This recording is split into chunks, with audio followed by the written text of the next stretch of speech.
Go arure eira gochia ase gose gochia sabaruki kwa bunani ga gochikobeka chibese nsemo echichigo chigosira chitaranta cy'abana bo asebo igatebire buna abana nigo bare asomoroberie oye ya maroro bo mwaka bwechiri bubere 50 noyomo.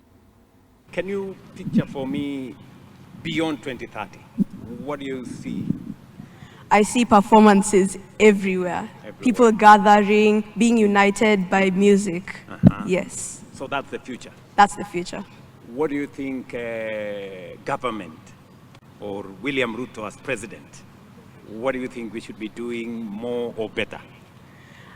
In my opinion, we're already doing very well, but we can also involve everyone, not just a few, everyone in different activities so that everyone is able to showcase their talents, their abilities. Yes. Okay, great.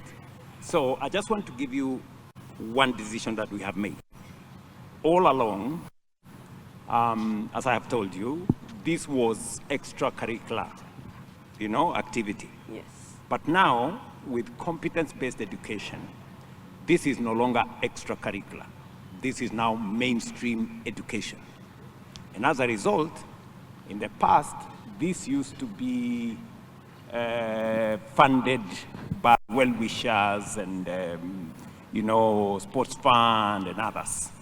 But now, going forward, this will be put in the budget the same way we are doing reputation.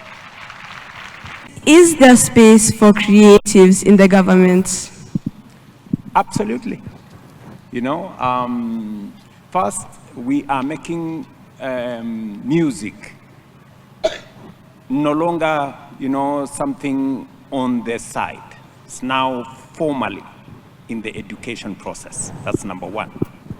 Number two, the creative space is the future. Culture, music, film, drama is the future. And it is no longer the things you do out of luxury. It's part of the growing of an economy of our country. And that is really the future. And it is the reason why I have a specific department in the office of the president to look at the creatives, because that is where talent of millions of people, that is where the future commerce of the creative space is going to be nurtured and is going to be made available for those in that space. So the future, as you say, is very bright.